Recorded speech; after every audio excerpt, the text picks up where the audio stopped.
Bienvenidos a Reimaginando nuestro futuro, diálogos sobre el desarrollo en América Latina y el Caribe 2025. Este año, desde el Buró Regional del PNUD para América Latina y el Caribe, nos enorgullecemos de presentar dos informes insignia: el Informe sobre Desarrollo Humano y el Informe sobre Democracia y Desarrollo en la región. Estas publicaciones, independientes pero complementarias entre sí, exploran los puntos de presión que afectan a nuestras democracias y trayectorias de desarrollo, desde el rápido cambio tecnológico hasta la fragmentación social y los desafíos climáticos. A través de los diálogos sobre políticas públicas y las conversaciones sobre democracia y desarrollo que llevaremos a cabo mensualmente, conectamos a la experiencia global con las perspectivas locales, involucrando a expertos, tomadores de decisiones y socios del PNUD en debates colaborativos basados en la evidencia, descubriendo esas válvulas de escape que permitirán liberar la presión y transformar las tensiones en progreso y coexistencia pacífica. Estas series buscan revitalizar la importancia del diálogo y el poder transformador de las políticas públicas para brindar soluciones integrales a los complejos desafíos del desarrollo, como única vía para construir sociedades más inclusivas, productivas y resilientes. Al conmemorar los 60 años del PNUD, en pos del desarrollo humano, los invitamos a sumarse a nosotros para que reimaginemos el futuro del desarrollo en América Latina y el Caribe.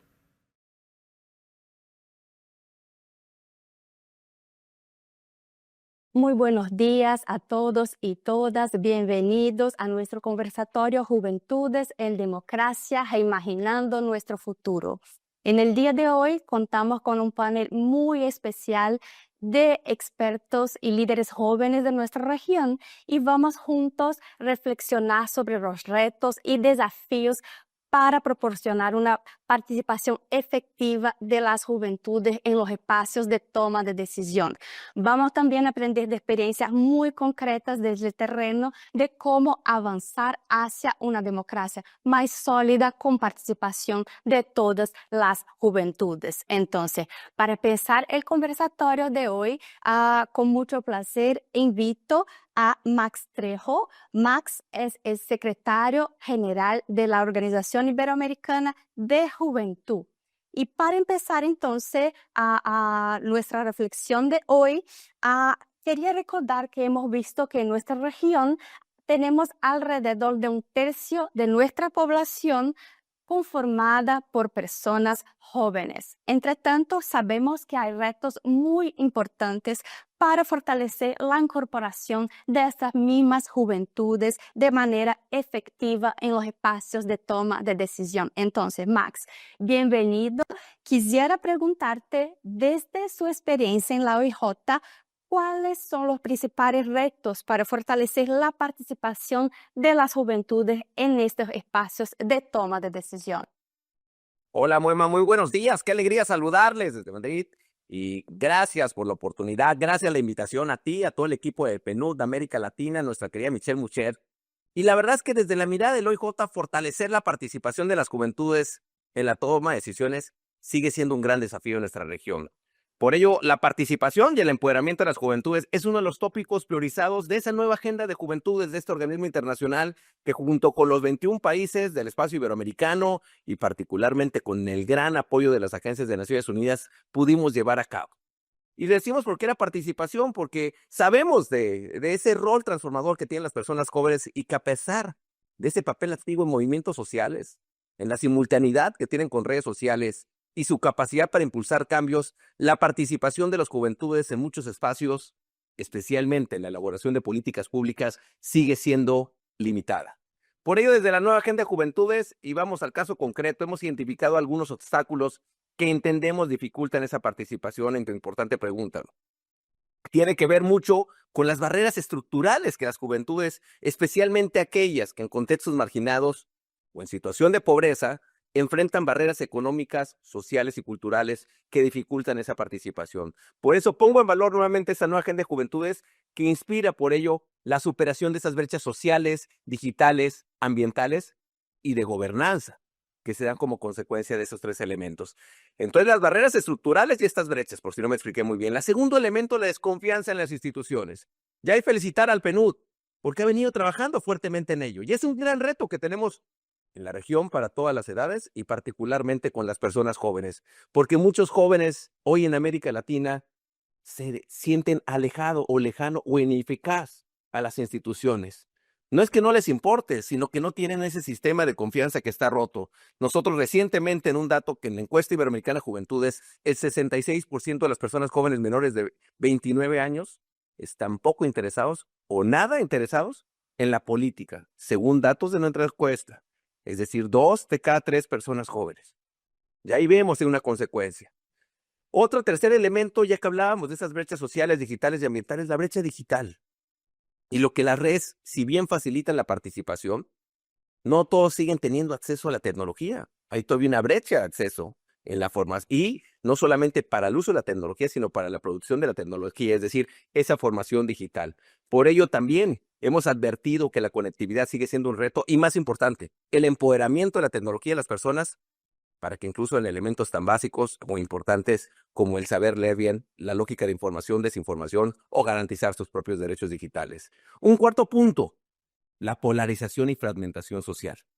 Tristemente hemos visto cómo la política ha perdido esa esencia de tener un sentido como construcción y cada vez más vemos cómo la política está generando espacios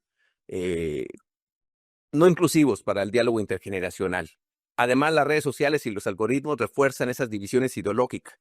Lo hemos visto en nuestra encuesta también, por dar algunos datos concretos, cómo los hombres transitan, sobre las personas jóvenes, los hombres, a posiciones más extremas y las mujeres hacia opiniones y comportamientos más moderados. Lo que significa también ahí una brecha ideológica de género que está consolidándose a estas nuevas juventudes y en pocas palabras, la polarización política y esa fragmentación social está arrastrando a las juventudes quienes se están polarizando. Un quinto punto, son 6 en total, en estas barreras que identificamos es la falta de oportunidades. Estas crisis económicas y las desigualdades limitan el acceso a la educación, al empleo, y naturalmente generan frustración y desconexión con la política, incluso cuando existen espacios de participación. En pocas palabras, la pobreza juvenil se reproduce y crece en varios de nuestros países porque la riqueza sigue concentrándose en quintiles de mayor ingreso y eso no facilita los elementos. Decía una excelente exdirectora del PNUD, hoy directora del UNTAM, que en la América Latina las oportunidades, el talento está bien distribuido y no ha sido las oportunidades, así que seguimos en falta de oportunidades, como fue el caso de esta frase de Rebecca Greenspan. Y hay poca representación. Por último, esa poca representación, las juventudes no se ven reflejadas en los espacios de decisión, alejándolos aún más del sistema democrático, y es fundamental abrir esos espacios de participación efectiva, real y no decorativa. Una participación para que el 47% de los jóvenes cree que la democracia puede funcionar hoy en día sin partidos políticos. Estos son de los retos que hemos identificado. Sin embargo, soy optimista. Quiero decirles, y siento que América Latina e Iberoamérica está condenado al éxito y no al fracaso, puede superarlos, y para ello, como Organismo Internacional de Juventud, hemos puesto en valor un consenso político, económico y social, que es la construcción de la nueva agenda de juventudes, una nueva agenda que centra la atención en las personas jóvenes, que permite fortalecerlo con mecanismos democráticos y que promueve la creación de políticas públicas inclusivas en donde los jóvenes juegan un rol muy importante para un verdadero empoderamiento juvenil y a favor de la democracia. La nueva agenda de juventudes es un consenso político, social, de conocimiento y de cooperación. Es la plataforma del cual OIJ va a tener una virtuosa actuación, y así que es un placer dejar claro que en la próxima administración y un culpable en esa construcción de sus neuronas y de ese gran consenso político en unanimidad, que es Alexander Pupo, el nuevo secretario general, va a llevar a esto a un siguiente nivel. Muchísimas gracias al PNUD, felicitarlos por estos importantes enfoques y sigamos caminando y construyendo. Muchísimas gracias, Max. Gracias también por compartir los puntos clave de la nueva agenda de juventud. Incluso felicitamos a la OIJ por ese proceso de promoción de la agenda, construcción de la agenda que ha sido como co-construida con las juventudes de nuestra región y que nos enseñan como ejes y caminos claves para avanzar hacia la superación de estos retos estructurales. Entonces, muchísimas gracias por compartir con nosotros este panorama muy completo completo de los retos que se ven como impactando la participación de la juventud en nuestra región. Entonces, aprovecho dando paso a Alexandre Pupo. Muchísimas gracias por su participación también. Alexandre es el secretario general electo de la OIJ y le queríamos preguntar, Alexandre, desde su experiencia y mirando hacia el futuro del trabajo de las juventudes de la región y también como siguiendo de los retos que nos ha presentado Max, ¿cuáles son las lecciones aprendidas de los países que han tenido un mayor éxito en fortalecer esta inclusión de las juventudes en los procesos de participación? ¿Y cómo se puede seguir fortaleciendo este proceso ya con esta mirada hacia el futuro para la inclusión de las juventudes? Perfecto, muy mal. Le agradezco mucho esta oportunidad de hablar un poco también de cómo miramos hacia el futuro, también teniendo en cuenta las lecciones del pasado. Yo creo que un gran desafío que tenemos en este momento es reforzar la cultura y la defensa democrática entre nuestra juventud. Los espacios de participación social de juventud han sido muy importantes en el desarrollo de las políticas públicas. Hay un paquete básico que yo diría que es el paquete de las estructuras de políticas públicas de juventud en los países, que es una autoridad de juventud que puede tener distintos grados en un gobierno, desde el nivel ministerial a un nivel de coordinación con un instituto o no, como en el caso de varios países que tienen INJUVES, una ley base, una ley que declara derechos y que propone esa estructura, y un espacio de participación. Y a mí me gustaría hablar un poco más de estos espacios de participación social, que muchas veces son consejos nacionales de juventud, algunas veces tienen estructuras que van a nivel provincial, a nivel de municipalidad, y estos son espacios muy importantes en lo que quería dejar como clave de este análisis, que es el fortalecimiento de la cultura democrática. Esta juventud que tenemos hoy, yo decía el otro día que los que están en las primeras edades de la juventud hoy nacieron ya después de la crisis del 2008, lo que significa que son juventudes que aquí en las democracias no han entregado mucho.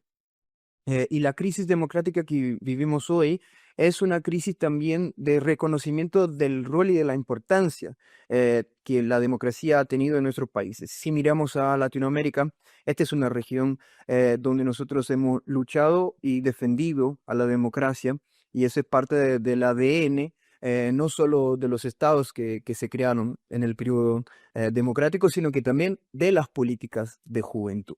Y la participación entonces tiene este concepto de ser un espacio de legitimación de las políticas que se van a desarrollar en cada uno de los estados, pero también de reforzar una cultura democrática a los mismos jóvenes en sus etapas de formación política. Por eso yo diría que las principales lecciones que tenemos son de la importancia de que se involucre a la sociedad civil, los movimientos juveniles de distintas matices y de distintos orígenes en el proceso de formulación, monitoreo y evaluación de las políticas públicas.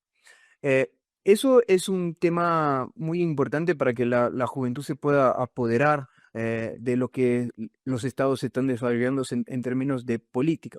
Pero hay una otra parte que es importante de esta discusión, que tiene que ver con cómo se sienta o dónde está la juventud en las discusiones más amplias, además de los temas de juventud. Porque sí, la juventud ha conquistado cupos en mesas donde se discuten temas de juventud. Entonces, desporto, derechos de juventud, pero eso no es suficiente. Creo que el paso que estamos dando, no solo en los foros nacionales, sino en los foros internacionales también, es de que la juventud tiene que tener cupo en todas las mesas. Si miramos en una perspectiva intergeneracional, para el sostenimiento de nuestras democracias, pero también para los espacios multilaterales, tener a la juventud informada, sabiendo cuáles son los temas que se están discutiendo, es muy importante para la validación y la legitimación de las instituciones mismas. Pero sumo un punto más, que es lo que tenemos defendido de la importancia de las voces de las juventudes. Hay temas donde la juventud tiene que coordinar y comandar las discusiones. Y nombro dos que me parecen que son claves y muy importantes en el momento que vivimos hoy de múltiples crisis en el mundo. El primero es el tema de la salud mental. La juventud es la que está más afectada por el tema de la salud mental. Es una verdadera pandemia de nuestra generación, el tema de la salud mental, y tiene mucho que decir y que conducir los debates sobre eso. Claro, al lado de expertos, al lado de doctores y psicólogos y todos los involucrados, pero la juventud tiene que encargarse también de presentar los problemas y las soluciones para eso. Y el otro es el tema de las redes sociales. Max Trejo habló recién del tema de la desinformación, pero también en una vida 100% conectada como las que vivimos hoy y muy desregulamentada en términos de lo que se puede, no se puede hacer en las redes sociales. La juventud es la principal afectada, así como la principal usuaria de estos espacios y tiene que estar en las mesas. Digo eso porque a mí me parece que es una calificación de la participación. La participación es esencial para garantizar y conservar una cultura democrática. La participación es importante para legitimar los espacios y las políticas que son discutidas ahí, pero la participación también es esencial para resolver estos problemas donde la juventud tiene una voz central. Esas son mis pequeñas reflexiones sobre el tema y creo que en la región, en Latinoamérica, cuando tuvimos organismos de participación social juvenil fuertes, consejos reforzados, estados que de verdad escuchaban y discutían sus políticas con las juventudes, fue cuando nosotros logramos avanzar más en la efectivación e implementación de los derechos de nuestras juventudes. Muchas gracias, Alexandre, y gracias por compartir estos puntos tan importantes, en especial el tema de la cultura de participación, cómo se puede seguir fortaleciendo estos espacios y los mecanismos como los consejos, por ejemplo, que brindan en verdad a más y más a espacios y oportunidades para que las juventudes puedan de manera efectiva incidir en la toma de decisiones. Importante también que nos comenta el tema de la cultura institucional y de cómo incorporar las juventudes desde la formulación, el monitoreo y evaluación de política pública. Entonces, muchas gracias y haciendo conexión con los puntos que nos ha comentado, en especial el tema del diseño institucional y del proceso de formulación de políticas públicas. En nuestra región hemos notado un creciente interés por la incorporación de prácticas de futuro o prácticas de gobernanza anticipatoria para apoyar justamente estos procesos de formulación e implementación de políticas públicas. Entonces, en este momento hay una inversión en términos de instituciones públicas en fortalecer este tipo de espacio. Entonces, en este contexto, invito a Felipe Bosch. Felipe es especialista en prácticas de futuros y gobernanza anticipatoria y también un líder joven en nuestra región. Entonces, Felipe, quisiera preguntarte y pedirte a comentar un poco más en qué consisten estas prácticas de prospectiva, de gobernanza anticipatoria y cómo estas se pueden conectar con los esfuerzos de fortalecimiento de la democracia en América Latina y el Caribe. Gracias, Moema, gracias al Perú por la invitación y también felicitarlos por todo el trabajo que están haciendo en la región en el sentido que comentabas, ¿no es cierto?, de apoyar a los diferentes países y sus gobiernos a implementar estas prácticas con un objetivo bastante claro, creo yo, desde el PNUD, como mencionabas, como una posibilidad para renovar las democracias y hacer nacer, esperemos, esas instituciones democráticas de próxima generación, ¿no?, más adaptadas a lo que nos enfrentamos. Y ya Max lo mencionaba, ¿no? Un momento crítico caracterizado por la pérdida de confianza en las instituciones, altos niveles de polarización, crisis económica, climática, cada vez más interdependientes. Y todo eso, ¿no?, enmarcado además por lo que percibimos como cambios vertiginosos a nivel más estructural, incluso desde una mirada más geopolítica y por ende también una sensación de confusión generalizada y de reacción a lo inmediato, ¿no? Desde aquellos que toman decisiones, no solo en nuestra región, pero obviamente particularmente en nuestra región. A ver, la gobernanza anticipatoria o de largo plazo es un concepto que responde de cierta forma a este momento crítico, ¿no? A esa necesidad de recentrar los ecosistemas de toma de decisiones, tanto públicos como públicos privados, em, frente al reconocimiento, ¿no? de una interdependencia en los desafíos que nos enfrentamos, eh, frente a un poco lo que muchos denominan, no sé si es una palabra que a mí me interese particularmente, pero policrisis, ¿no? La policrisis que escuchamos por todos lados. Y entonces también esa necesidad de comenzar a anticiparnos, si se quiere, un poco a este contexto de interdependencia de los mismos desafíos. Pero no solo eso, y creo yo que esto es lo más importante, que es más que nada un concepto que permite recentrar esos ecosistemas en la posibilidad de imaginar otros futuros. Y Max mencionaba una agenda pendiente, ¿no? Para una región como la nuestra, atrapada en esas trampas de desarrollo que ha explicado muy bien la CEPAL, de cómo cerrar esas brechas, las diferentes brechas que tenemos, y me parece que es un momento para empezar a pensar en nuevas visiones que puedan apalancar la transformación de los procesos institucionales y de toma de decisiones. Es una agenda sin duda que permite, creo yo, reafirmar la legitimidad democrática, la que mencionaba Alexander, a través de mayor inclusión y transparencia. Y básicamente se basa en una incorporación sistemática de las herramientas de prospectiva que permiten, ya sea a nivel ejecutivo, legislativo, incluso judicial, detectar señales de cambio, incluir las aspiraciones y frustraciones de la ciudadanía, y ahí retomo lo que mencionaba Max, ¿no? Desexpertizar también de cierta forma esos procesos de toma de decisiones y reconocer que las aspiraciones y las frustraciones son una variable importantísima, más allá de todo el conocimiento y la ciencia que tiene que venir detrás. Y creo que el ejemplo de salud mental que mencionaba Alexander es clave, ¿no? Y por qué las juventudes, sin ser necesariamente psicólogos, tienen que liderar esa agenda. Y por último, ¿no? Centrar la acción colectiva en estrategias a largo plazo que son también implementadas y monitoreadas, ¿no? De forma coordinada y colectiva. Y de vuelta, repito, es importante, no se trata solo de prever riesgos, aunque evidentemente la cuestión de los riesgos ha sido un componente importante, ¿no? Detrás de la incorporación de la prospectiva por el pasado, sino, creo yo, oxigenar estructuras y procesos oxidados para devolverles el lugar de instancias de intermediación. Me parece que el concepto de intermediación surge un poco en lo que menciona Alexander, donde podemos co-crear futuros con sólidos principios de justicia intrageneracional detrás, con el que las juventudes pueden realmente empezar a jugar un papel clave en la transformación de los sistemas democráticos, que es además, creo yo, una gran responsabilidad que tenemos para con las generaciones futuras. Y esto de las generaciones futuras lo menciono porque el Pacto para el Futuro, la declaración, ¿no? sobre las generaciones futuras anexada a este pacto que se negoció en septiembre del año pasado en Nueva York, bueno, reconoce un poco la necesidad de priorizar este tipo de enfoques, ¿no? de futuros de largo plazo en la formulación, implementación y monitoreo de políticas públicas.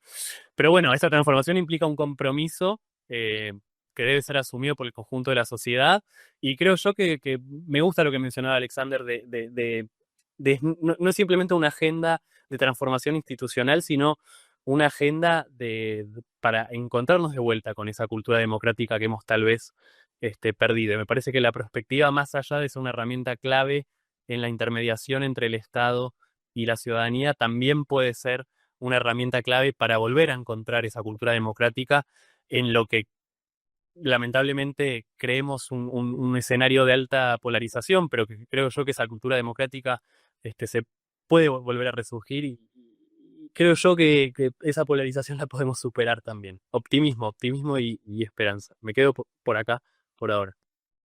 Muchas gracias, Felipe. Bueno que nos comentan, nos recuerda de la Cumbre del Futuro y de los compromisos que han sido hechos en especial por el Pacto para el Futuro y la Declaración sobre las Generaciones Futuras. Entonces, ahí, en especial, me gustaría destacar esta priorización de la inclusión de las juventudes en este pensamiento a largo plazo, justamente para poder construir sociedades más justas, inclusivas y resilientes. Entonces, conectando un poco con la reflexión que nos estaba haciendo sobre los espacios de gobernanza anticipatoria, Quisiera preguntarte cómo desde su visión, desde su experiencia, podemos fortalecer más esta conexión entre la implementación de los espacios, las prácticas de prospectiva y la participación de las juventudes. Entonces, se nos pudiera comentar un poco más y traer algunos ejemplos de cómo podemos juntos seguir como impulsando este tipo de práctica, pero con enfoque en participación de las juventudes.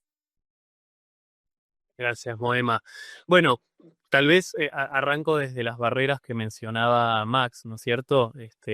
La falta de acceso ligada a cuestiones estructurales por parte de las juventudes a los espacios de toma de decisión y incluso iniciativas que avanzan, pero que también muchas veces, como mencionaban, también quedan en un lugar performático o en el mejor de los casos en una instancia upstream, ¿no? Del ciclo de toma de decisiones. Y al mismo tiempo, por otro lado, se está dando, si se quiere, lo mencionabas vos, esta proliferación de cierta forma de unidades estratégicas, unidades de prospectiva en el seno de instituciones ejecutivas y sobre todo ligadas a instancias de planificación, de coordinación, pienso en el caso de Chile, de Colombia, también en instancias legislativas como Uruguay, ¿no? El caso un poco paradigmático en la región. Pero son espacios que quedan cerrados a esos expertos con cierto conocimiento práctico, ¿no? En los enfoques de futuro, con poco diálogo con la ciudadanía.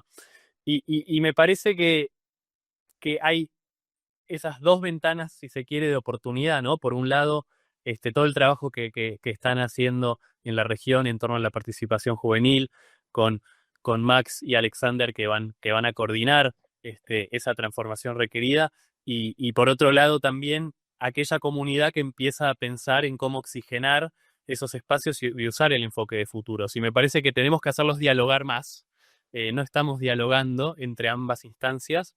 Y hay algo que es interesante en los estudios de futuro. Básicamente la perspectiva, si se quiere, es la traducción metodológica de los principios que hay detrás de esta disciplina, que son los estudios de futuro. Y un poco esta disciplina viene a ¿cómo decirlo?, a desafiarnos en el sentido de que necesitamos transformar la conversación detrás de esa toma de decisiones, que hoy está enfocada muchísimo en el qué. Nos pasamos horas y horas conversando sobre el qué, cuando en realidad deberíamos estar pasando mucho más tiempo conversando sobre las implicaciones, ¿no?, de los cambios que uno ve alrededor nuestro y luego construir esa intermediación entre el Estado y la ciudadanía para construir una acción colectiva que dé respuesta a los desafíos y que permita que caminemos juntos, digamos, hacia esas visiones para nuestra región y nuestros países. Y me parece que también hay principios interesantes, y lo ligo un poco con lo que mencionaba Alexander, ¿no? Que cómo consolidamos esa cultura democrática entre los jóvenes de la región. Y hay principios, como mencionaba, interesantes detrás de los estudios de futuro, ya sea por un enfoque más realista crítico que nos sirve cuando entendemos que la región es una región periférica del orden económico internacional y que tenemos que construir espacios en los que entender ciertas razones estructurales que explican nuestras trampas de desarrollo, pero también necesitamos evidentemente deconstruir muchas cuestiones que muchas veces vienen ligadas a la desinformación, y ahí los estudios de futuro tienen otros enfoques interesantes, un poco más postestructurales. Y me parece que tenemos que poner nuestro cerebro juntos, y yo creo que hay un rol clave en la institucionalidad de juventud, como coordinadora incluso de esa transformación de los procesos de toma de decisiones, ¿no?, del sistema político, asegurando una verdadera participación estructurada con herramientas que pueden tener distintos enfoques en función de diferentes objetivos. Y lo digo porque creo que la democracia es tanto un desafío como una oportunidad profundamente interconectada con las aspiraciones y las frustraciones de las juventudes. Y requiere un abanderado clave que creo yo en la región puede ser la institucionalidad de juventud. Gracias, Felipe. Para dar secuencia a nuestro conversatorio, con alegría invito a Raíssa Lemes. Raíssa es cientista social y miembro del Grupo de Participación de las Juventudes en el G20. Raíssa, muy bienvenida. Como hemos visto en las discusiones anteriores, es sobre esta importancia de fortalecer la participación de las juventudes para construir un futuro democrático que sea significativo para esta y para las próximas generaciones. Entonces, sabemos mucho de su experiencia desde el terreno y le quisiéramos preguntar, desde su visión, ¿cuáles son las principales demandas de las juventudes en términos de fortalecimiento de estos espacios de participación significativa? Gracias, Moema. Buenos días a ti y a todas las personas. Yo quiero agradecer la invitación. Creo que la discusión sobre juventudes tiene mucho que ver con la discusión sobre democracia y también con la historia y la formación social de América Latina y Caribe, principalmente cuando hablamos del papel de los jóvenes en muchos hitos históricos en nuestra región. Y yo creo que en este contexto, considerando el contexto de polarización y pérdida de confianza en las instituciones, yo creo que es muy importante reflexionar que es muy más difícil valorar una democracia en la cual no te sientes visto, especialmente cuando consideramos la democracia como una construcción en una reafirmación constante, que lamentablemente no es algo que es definitivo, más algo por la cual tenemos que luchar constantemente. Entonces, hablar de esta participación de los jóvenes y de confianza en las instituciones, yo creo que es muy importante en ese sentido también. Y es muy interesante estar en este espacio hoy porque yo empecé a interesarme por participación social y por política justamente en un contexto en que fue valorada la participación de los jóvenes. Yo tuve un concurso de ensayos en mi escuela que se llamaba ¿Quién merece mi voto?, que invitaba a los jóvenes a reflexionar sobre la política, sobre las elecciones y su participación en estos espacios. Entonces ahí yo pasé a me interesar más por esto y creo así que estos espacios son muy importantes para que otras personas jóvenes también pasen a se interesar, porque ahí van a entender que sus voces importan. Yo creo que esto es un punto muy clave. Entender que su voz importa y interesa a alguien que está en el espacio de toma de decisión y poder y que puedes llegar ahí en algún momento también. Es muy importante que los jóvenes, todas las personas jóvenes, sean llevadas en serio y consideradas también como un público específico y principalmente un público que es plural. Ser joven en Brasil no es la misma cosa que en Colombia, que en Honduras o que en otro espacio. Entonces hay muchas cosas que tenemos en común, pero hay también una pluralidad que debe ser considerada. Y como dijo Pupo, que también tenemos mucho a contribuir con temas más amplios y no necesariamente los temas que generalmente son considerados cosas de jóvenes. Entonces hay ahí dos ejes específicos, pero también amplios que yo creo que las personas jóvenes tienen mucho que contribuir con todas las sociedades, como por ejemplo hemos discutido en el grupo de compromiso del G20, donde tuvimos muchas discusiones sobre temas amplios y que afectan a todas las personas, como por ejemplo el cambio climático y la reforma del sistema de gobernanza global, de entre otros. Y yo creo que las críticas a generación Z, por ejemplo, que han sucediendo mucho y la forma como han sucediendo, representan también la necesidad de reflexionar más profundamente sobre muchos temas transversales a la discusión sobre juventud, como el futuro del trabajo y salud mental, y que entonces esas críticas y la forma como ha sucediendo esta discusión de crítica muy fuerte a generación Z por otras generaciones, es muy simbólica sobre esto, la necesidad de reflexionar más profundamente sobre estos temas y lo que estas cuestiones tienen a decir en términos de cambio entre las generaciones y cambio de la sociedad como un todo. Yo creo que es muy importante que tengamos en los países estructuras oficiales de representación y participación juvenil en instancias de gobierno y también de la sociedad civil. Por ejemplo, tenemos el Grupo de Compromiso Oficial de Juventudes del G20, el Youth 20, Tenemos consejos nacionales de juventud en muchos países. Como ha sido mencionado, tenemos institutos de juventud, pero es muy importante que todos los países tengan esas estructuras en instancia de gobierno, pero también en sus espacios de participación de la sociedad civil. Y juntamente con esto, yo creo que es fundamental que tengamos proyectos de educación con énfasis en la educación para la incidencia institucional y la participación social, tanto en persona cuanto virtualmente, también considerando que esa participación ha ocurrido muy fuertemente en las redes sociales. Entonces, es muy importante que los jóvenes tengan acceso a estos espacios de formación.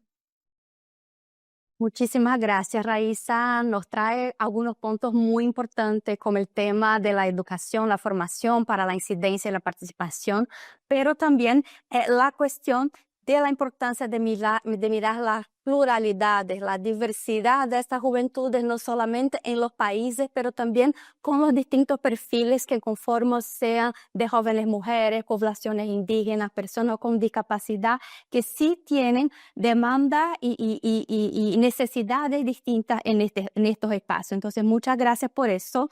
Y quisiera seguir contigo y conectando con los principios de gobernanza anticipatoria que nos ha comentado Felipe. Quisiera preguntarte desde su experiencia, ¿qué sugerencia tendrías para avanzar más rápidamente en la implementación de esos espacios de la participación de las juventudes en nuestra región? Exactamente, Moema. En la cuestión intrageneracional de las juventudes también hay muchas cuestiones transversales sobre los perfiles y las condiciones de vulnerabilidad, considerando todo el contexto de desigualdades y cuestiones que aún tenemos que avanzar con relación a esto. Y también hay muchos jóvenes incidiendo sobre esto, lo que creo que es muy importante. En términos de pensar cómo avanzar más en esta implementación, yo creo que es muy fundamental pensar el papel específico de los jóvenes en la reflexión sobre el pasado, la acción sobre el presente y la construcción de perspectivas sobre el futuro para nuestras sociedades. En línea también con los contenidos del Pacto para el Futuro y la Declaración sobre las Generaciones Futuras, en el contexto de la cumbre del futuro que tuvimos en el año pasado. Algo que es un supuesto muy clave para mí, e incluso algo que yo dije también en espacios como una conferencia de población y desarrollo que tuvimos en América Latina y Caribe, es que cada joven es una parte de la potencia de su territorio. Entonces, yo creo que ahí tengamos lo desarrollo de un senso de comunidad que es muy importante para considerar el poder de cambio, el poder de transformación de las personas jóvenes que afectan no solamente a sí mismos, pero también a todos sus territorios, a todas sus comunidades, en nivel de país, en nivel de identidades también. Por ejemplo, como cuando hablamos de las mujeres, de las personas que sufren con la discriminación racial y tantas otras vulnerabilidades que tenemos en términos de desigualdad. Y yo creo que es fundamental también que tengamos leyes específicas que reconozcan la existencia de un grupo poblacional considerado como juventud en los países de América Latina y Caribe, y también que las personas jóvenes sean reconocidas en cuanto a un grupo específico en los textos constitucionales, algo que es una conquista muy importante porque ahí va a ser una referencia también para otras leyes y otras determinaciones con relación a este público que garanticen su participación en espacios de incidencia institucional y también que puedan impulsionar su participación en espacios junto a la sociedad civil. En línea con esto, es muy importante que tengamos una construcción de políticas que sean basadas en evidencias, que tengamos encuestas y otras evidencias importantes sobre esta población y sobre sus características específicas, sobre sus necesidades y sus potencialidades, tanto en términos cuantitativos cuanto también cualitativos, y también políticas que sean referenciadas en buenas prácticas de lo que ya está siendo construido en muchos territorios en nuestra región y también en el mundo, y buenas referencias también de organizaciones conducidas por jóvenes o que los jóvenes hacen parte, y también de buenas prácticas como por ejemplo espacios como este y de otras acciones que las Naciones Unidas tienen tomado para garantizar la participación de los jóvenes en espacios de toma de decisión.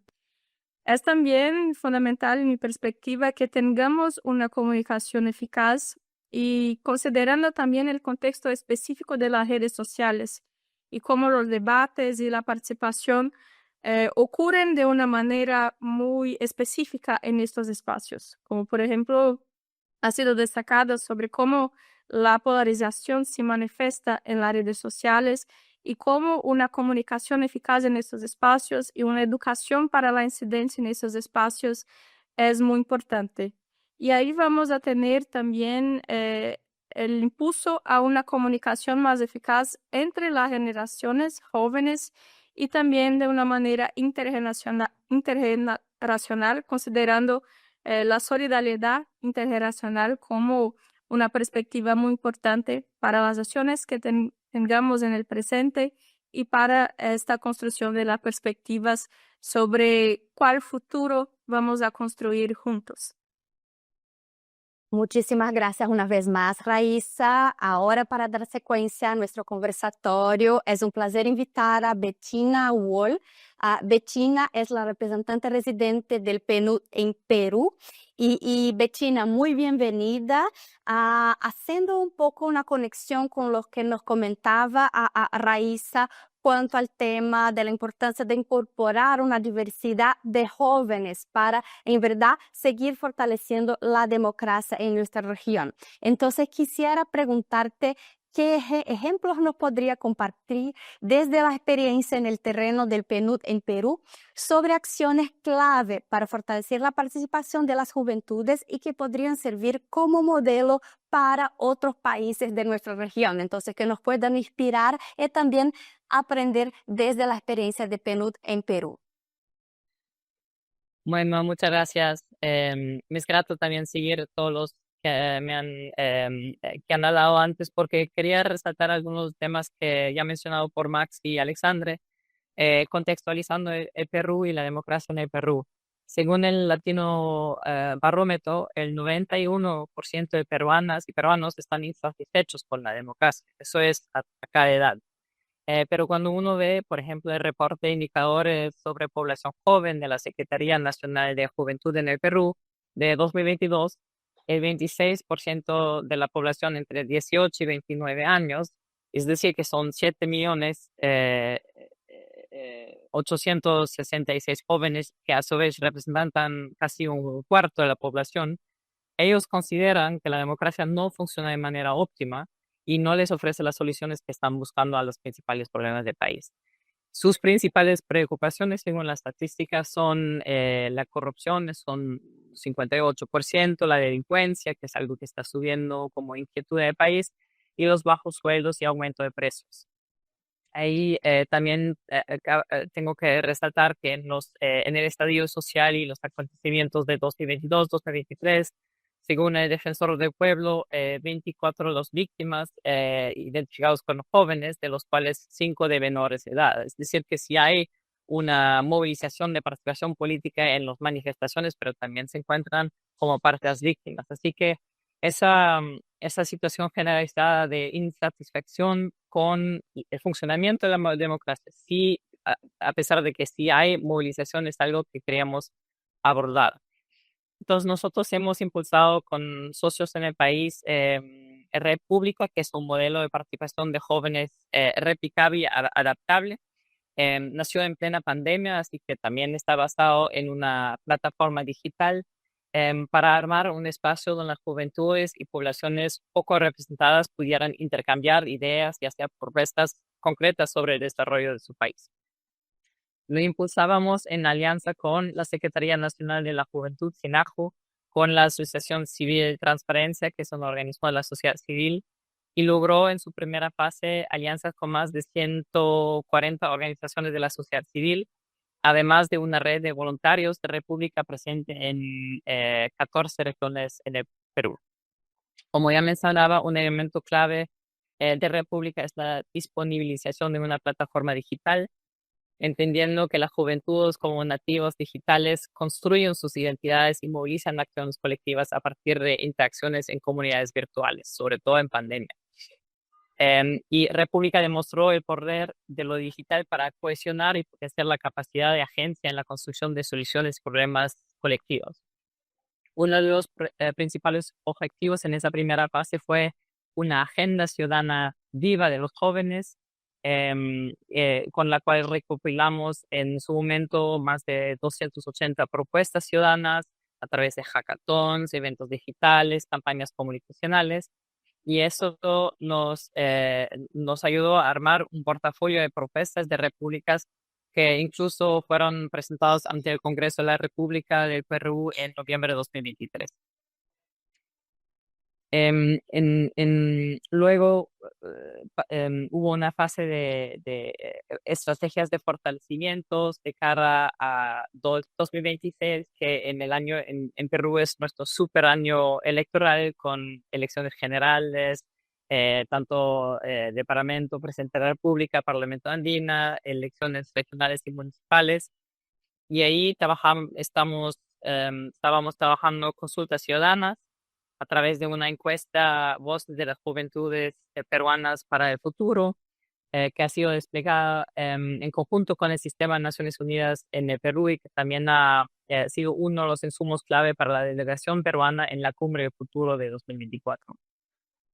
También hemos aprovechado de la plataforma República para trabajar insumos en un proceso que se llama Tejiendo Ciudadanía, que son encuentros descentralizados realizados en 2024, 2025 en las macroregiones sur, norte, oriente y en poco tiempo en el centro del país, en que esos espacios de plataforma de jóvenes fueron un insumo claves para pensar sobre qué podían ser las propuestas de desarrollo sostenible y gobernanza democrática en el país.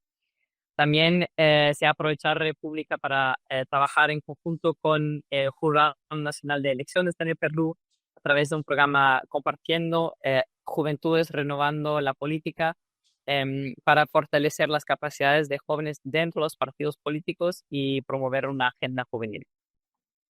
En esos 4 años de experiencia se ha demostrado que la combinación de tecnología, alianzas estratégicas y metodologías innovadoras puede generar mecanismos efectivos de participación juvenil con un impacto real. También lo hemos vinculado con trabajo de las agencias, fondos y programas de Naciones Unidas con metodologías ágiles para trabajar sobre temas como la reducción de circulación de armas, sobre trabajo de poblaciones, siempre promoviendo las voces de los jóvenes y su rol integral en la integración y diseño de soluciones a problemáticas sociales. Gracias. Muchísimas gracias, Bettina. Gracias en especial por traernos el tema de la innovación y la tecnología y cómo estos pueden proporcionar como una gobernanza más efectiva con y para las juventudes. Entonces, nos inspira mucho las experiencias desde Perú y en especial mirar toda la potencia que hay en experiencias como República y Tejiendo Ciudadanía. Entonces, muchísimas gracias una vez más por compartir con nosotros estos ejemplos. Ya pasando para el cierre de nuestro conversatorio, mirando un poco, reimaginando nuestro futuro, pensando esta democracia con y para las juventudes, quisiera preguntarte, Bettina, ¿qué recomendaciones dejaría para fortalecer la implementación en el terreno de políticas públicas más inclusivas para las juventudes de nuestra región? Gracias. Lo que hemos aprendido a través de la experiencia con República es que las juventudes, agentes de cambio, necesitan modelos de rol, espacio de visibilidad e intercambio entre pares, mayor acceso a programas para desarrollar sus capacidades y sobre todo oportunidades para demostrar su conocimiento y creatividad en el diseño conjunto de soluciones. Pero me gustaría hacer hincapié en un punto que Raiza ha destacado, y eso es que la juventud también en el Perú siempre decimos que Perú es un país megadiverso y las juventudes también son megadiversos, no solamente entre países, pero también en un país. Y no para deprimirnos, pero quería resaltar algunas cifras. En el Perú, el mayor criterio de éxito socioeconómico de una persona es su lugar de nacer. Es decir, que la gente muy dependiente de dónde nacieron, y no olvidamos que América Latina y el Caribe sigue siendo la región en el mundo con menor movilidad intergeneracional. Es decir, que el estatus socioeconómico de una persona sigue siendo definida por lo de sus padres. Entonces ahí las juventudes también tienen una responsabilidad en promover ese diseño de soluciones que funciona para los jóvenes en su diversidad. Así que nosotros proponemos 4 ejes fundamentales para fortalecer la implementación de políticas públicas inclusivas para las juventudes. Uno es garantizar la participación efectiva de las juventudes en el diseño e implementación de políticas, que implica fortalecer espacios de consulta híbridos, incorporar mecanismos innovadores como hackathons y consultas abiertas, o institucional mecanismos de participación como consejos juveniles en gobiernos locales y nacionales.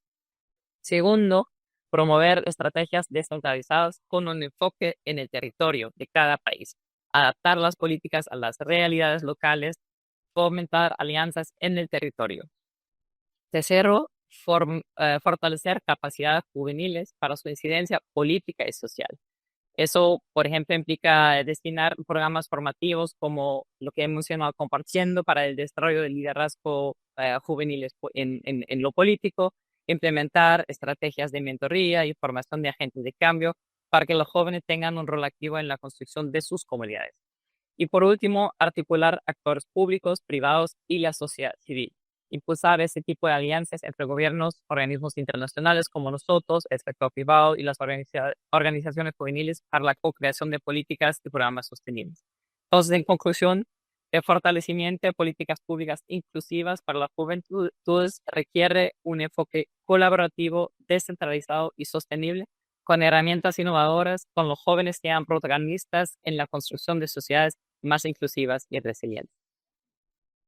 Muchas gracias una vez más, Bettina. Agradezco también a todos nuestros invitados para el conversatorio del día de hoy.